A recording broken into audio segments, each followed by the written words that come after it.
Shalom saudara dikasih Tuhan. Ada orang ya di sini ya. Shalom saudara dikasih Tuhan. Shalom. Haleluya. Saudara siap untuk mendengarkan firman Tuhan? Jangan mendengarkan saya, saudara. Siap mendengarkan firman Tuhan. Karena kita akan menerima satu kesegaran baru dari Tuhan. Amin, saudara. Siapkan hati saudara, siapkan pikiran saudara. Kita dengar kebenaran firman Allah. Karena kita mau sore hari ini kita mendengarkan satu revelation yang baru, saudara. Tahun ini, tahun 2011 adalah tahun multiplikasi dan tahun promosi, katakan amin. Tetapi orang-orang yang mengalami multiplikasi dan promosi haruslah orang-orang yang telah disiapkan oleh Tuhan. Saudara, kalau saudara mendapatkan multiplikasi atau promosi, tapi saudara belum disiapkan jadi orang-orang pilihan Tuhan, saudara, promosi atau multiplikasi yang terjadi, kita akan memakainya atau akan terjadi sesuatu yang tidak baik buat hidup kita.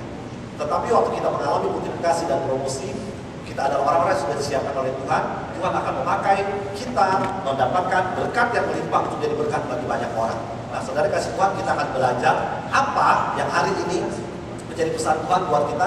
Bagaimana kita mempersiapkan diri, bagaimana kita mempersiapkan hati dan pikiran kita untuk mengalami multiplikasi dan promosi. Katakan amin. Saudara, beberapa minggu yang lalu kita telah banyak belajar mengenai iman. Bagaimana kita telah banyak belajar mengenai bagaimana kita berdiri atas landasan firman Tuhan. Saudara dan saya hidup bukan berlandaskan pikiran saudara, tetapi berlandaskan firman Tuhan. Katakan amin. Saudara dan saya jangan biarkan hidup saudara dan saya berdiri di atas plan atau di atas rencana yang saudara buat atau yang orang lain buat saudara, tetapi biarkan saudara dan saya hidup di dalam rencana yang Tuhan buat saudara. Katakan amin. Karena disitulah letak kekuatan kita. Waktu kita membiarkan kita hidup di dalam rencana yang Tuhan berikan kepada kita, disitulah letak kekuatan kita. Saudara, lalu kita belajar mengenai dari Pastor Kumar, mengenai nubuatan dan lain sebagainya. Saya rindu nanti kapan-kapan kita dalam Bible study, saudaraku, kita belajar apa itu nubuatan dan lain sebagainya. Tetapi hari ini kita belajar dulu apa yang menjadi firman Tuhan buat kita di sore hari ini. Mari buka bersama saya. Landasan daripada firman Tuhan sore hari ini cukup panjang. Mengenai perjalanan dua murid Yesus ke Emmaus. Saudara sudah pernah dengar itu? Sudah pernah dengar? Ngerti ceritanya? Ngerti ceritanya? Oke, saya ulangi. Saudara pernah dengar itu atau pernah baca itu? Saudara ngerti ceritanya? Amin. Kalau kita tutup saja, sudah selesai. Udah ngerti, saudara. Haleluya. Nah, saudara, perjalanan dua murid Yesus ke Emmaus itu menjadi satu peristiwa yang kelihatannya sangat biasa-biasa saja. Memang Yesus bekerja, Yesus berkarya, pekerjaan Tuhan terjadi di dalam kehidupan yang kelihatannya biasa-biasa saja. Tetapi sore hari ini, saudara dan saya belajar, saudara, ternyata di balik semua itu ada sesuatu yang luar biasa. Kalau Yesus hadir, pasti ada sesuatu yang luar biasa. Katakan amin. Amin. Kalau Yesus hadir, pasti ada sesuatu yang luar biasa. Katakan amin. Amin. Buka bersama saya, saudara, Lukas. Panjang, saudara, ikutin, gak apa-apa. Saya harap saudara bisa konsentrasi sore hari ini. Karena kita akan belajar dari satu kebenaran firman Tuhan. Kita akan minta Tuhan untuk membukakan dan mengungkapkan arti kebenaran firman Tuhan di dalam kejadian di dalam Lukas ini, yaitu Yesus menampakkan diri di jalan ke Emmaus. Siap baca, saudaraku? Saudara yang bawa Alkitab bisa lihat di depan. Saudara yang bawa Alkitab bisa lihat di Alkitab saudara. Saudara yang tidak mau lihat ke depan dan tidak mau lihat Alkitab saudara, saudara bisa dengarkan apa yang saya bacakan. Saudara yang tidak mau lihat ke depan, yang tidak mau lihat firman, tidak mau lihat Alkitab saudara, tidak mau dengarkan saya, ya saudara harus dengarkan. Oke, Yesus menampakkan diri ke jalan di Emmaus. Ini ada dari ayat 13, Lukas 24 ayat 13 sampai dengan ayatnya yang ke-32. Cukup panjang, tetapi di sini kita akan menemukan rahasia-rahasia firman Tuhan. Oke? Pada hari itu juga, dua orang murid-murid Yesus pergi ke sebuah kampung bernama Emmaus yang terletak kira-kira 7 mil jauhnya dari Yerusalem. Berapa mil? 7 mil. Dan mereka bercakap-cakap tentang segala sesuatu yang sedang terjadi. Ketika mereka sedang bercakap-cakap dan bertukar pikiran, datanglah Yesus sendiri mendekati mereka, lalu berjalan bersama-sama dengan mereka. Sampai sini dulu. Mereka lagi ngapain? Berjalan sambil bercakap-cakap dan bertukar pikiran. Waktu mereka sedang berjalan, bercakap-cakap dan bertukar pikiran, datanglah Yesus sendiri. Di dalam bahasa Inggrisnya di sini dikatakan Jesus himself datang kepada mereka. Oke, garis bawahi semua itu. Kita akan baca lagi. Tetapi ada sesuatu yang menghalangi. Oh, ketika mereka sedang bercakap-cakap dan bertukar pikiran, datanglah Yesus sendiri mendekati mereka, lalu berjalan bersama-sama dengan mereka.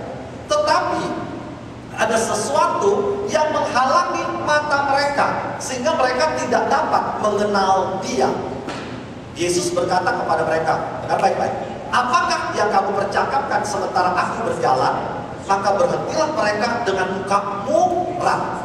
Seorang dari mereka namanya Kleopas menjawabnya seperti ini. Adakah engkau satu-satunya orang asing di Yerusalem yang tidak tahu apa yang terjadi di situ pada hari-hari belakangan ini? Katanya kepada mereka, kata Yesus kepada mereka, apakah itu?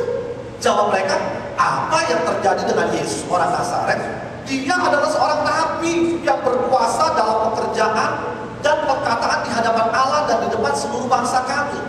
Tetapi imam-imam kepala dan pemimpin-pemimpin kami telah menyerahkan dia untuk dihukum mati dan mereka telah menyalibkannya. Padahal kami dahulu mengharapkan bahwa dialah yang datang untuk membebaskan bangsa Israel. Tetapi sementara itu telah lewat 3 hari sejak semuanya itu terjadi. Tetapi beberapa perempuan dari kalangan kami telah mengejutkan kami. Pagi-pagi buta mereka telah pergi ke kubur dan tidak menemukan mayatnya. Lalu mereka datang dengan berita bahwa telah kelihatan kepada mereka malaikat-malaikat yang mengatakan bahwa ia hidup. Dan beberapa teman kami telah pergi ke kubur itu dan mendapati bahwa memang benar yang dikatakan perempuan-perempuan itu. Tetapi dia tidak mereka lihat. Lalu Yesus berkata kepada mereka, oh foolish one, oh hai kamu orang bodoh, betapa lambannya hatimu, sehingga kamu tidak percaya segala sesuatu yang dikatakan para nabi. Bukankah Mesias harus menderita semuanya itu untuk masuk ke dalam kemuliaannya? Lalu Yesus menjelaskan kepada mereka apa yang tertulis tentang dia dalam seluruh kitab suci, dan mulai dari kitab-kitab Musa dan segala kitab nabi-nabi. 28. Mereka mendekati kampung dan mereka tuju. Lalu Yesus berbuat seolah-olah hendak meneruskan perjalanannya. Tetapi mereka sangat mendesaknya, katanya, tinggallah bersama-sama dengan kami. Hari telah menjelang malam, matahari hampir terbenam. Lalu masuklah ia untuk tinggal bersama-sama dengan mereka. Waktu ia duduk makan, ia mengambil roti, mengucap berkat, lalu memecah-mecahkannya dan memberikan kepada mereka.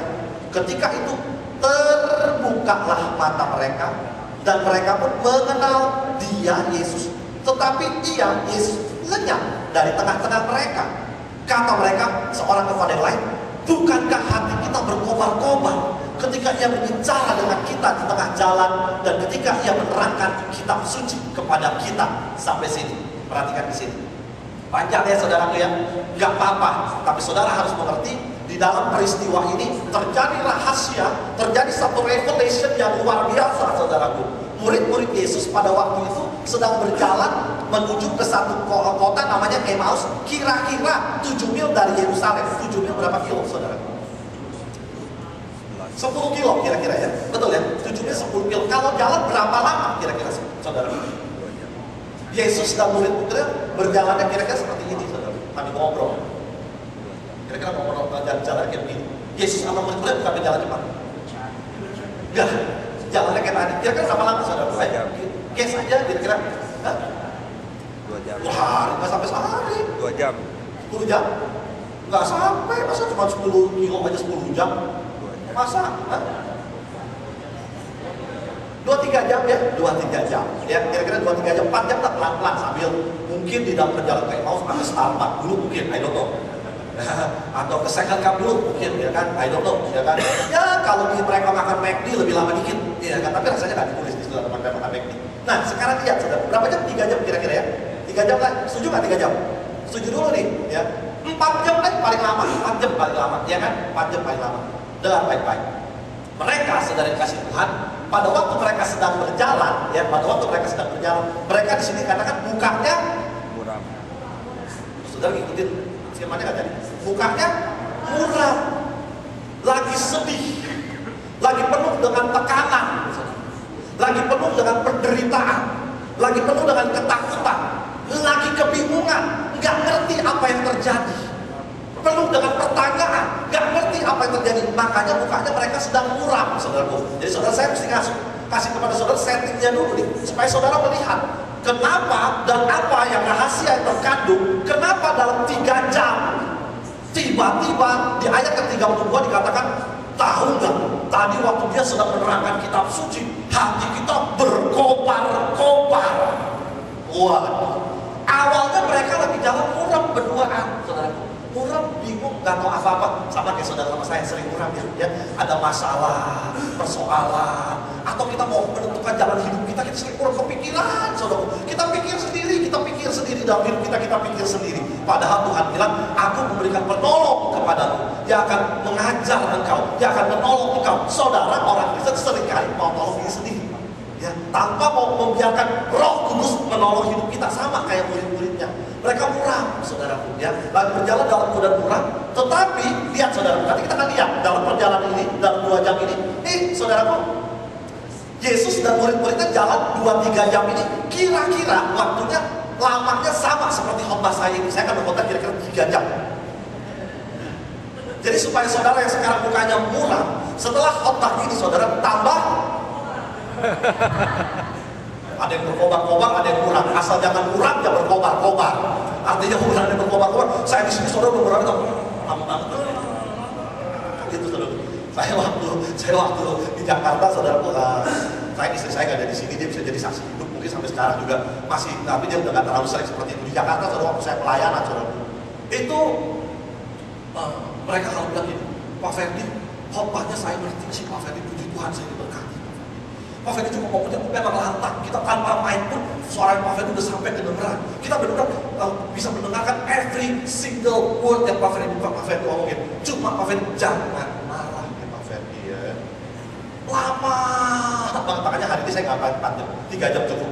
Tidak saudara. Jadi istri saya biasa kan di belakang begini, kalau udah 1 jam lebih. Dia mengharapkan saya berkhotbah gitu. Jadi waktu tengah-tengah khotbah dia mengharapkan, jadi saudara, Tuhan Yesus itu baik. Begitu. Stop. Amin. Nah, ya. Jadi kira-kira saudara, waktu murid-muridnya berjalan, mereka mukanya sedang muram, sama seperti saudara dan saya yang penuh dengan pikiran. Kita lihat saudara, perjalanan murid Yesus ke Emmaus dengan Yesus dituliskan, Alkitab mencatat ini bukan cuma sebagai suatu cerita. Apa hebatnya? Coba saudara pikir, apa hebatnya? Apa hebatnya? Yesus, murid-murid sedang jalan, 2 murid sedang ke Emmaus, ada Yesus, tiba-tiba udah cerita tentang kitab suci, udah cuman Yesus gitu pengen pergi, udah hari bukan malam, dia bilang udah jangan pergi dulu, udah ikut kita ke rumah aja deh. Terus ikut rumah, Yesus belah-belah roti itu kan, kayaknya ini Yesus nih, udah gitu, Yesus tiba-tiba hilang. Dan tiba-tiba di situ katakan, ingat gak waktu tadi dia ngomong sama kita tentang kabar kitab suci, hati kita jadi berkobar-kobar. Apa hebatnya? Hebatnya adalah baik yang akan kita belajar selama 2 jam.